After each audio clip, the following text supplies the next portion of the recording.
দুপুর বন্ধুরা, চলো আজকে আমি তোমাদের সঙ্গে একটা ঝিঙে রেসিপি শেয়ার করতে চাই। সেটা হচ্ছে সম্পূর্ণ নিরামিষ।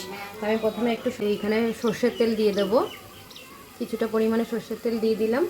এবার সর্ষের তেলটা গরম হলে এর মধ্যে আমি একটুখানি জিরে শুকনো লঙ্কা তেজপাতা, এবার এখানে ঝিঙে আমি দিয়ে দিচ্ছি।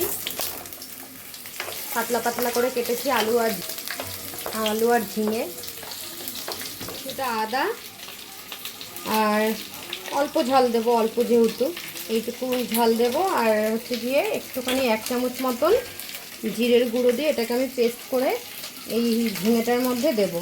তো এইটুকুই মশলা লাগবে, এর মধ্যে আর বেশি কিছু লাগবে না। এখানে ঝিঙেটা ভাজা হয়ে গেছে। এবার এর মধ্যে আমি একটু নুন দিলাম, ওখানে একটু হলুদ দিলাম। এবার এটাকে ভাজবো।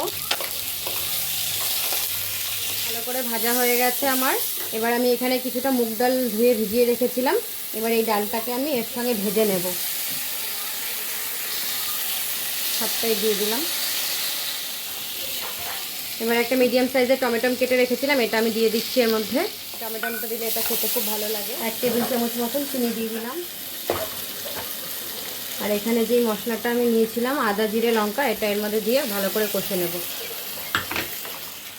এই যে বন্ধুরা, এবার মশলাটা কষে গেছে, ভালো করে তেল ছেড়ে দিয়েছে, দেখতে পাচ্ছ।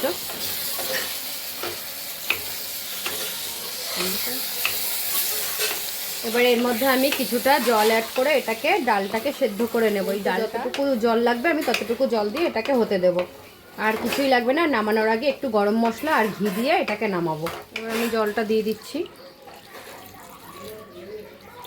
আর লাগবে না, 1 কাপ মতন জল দিলাম আমি।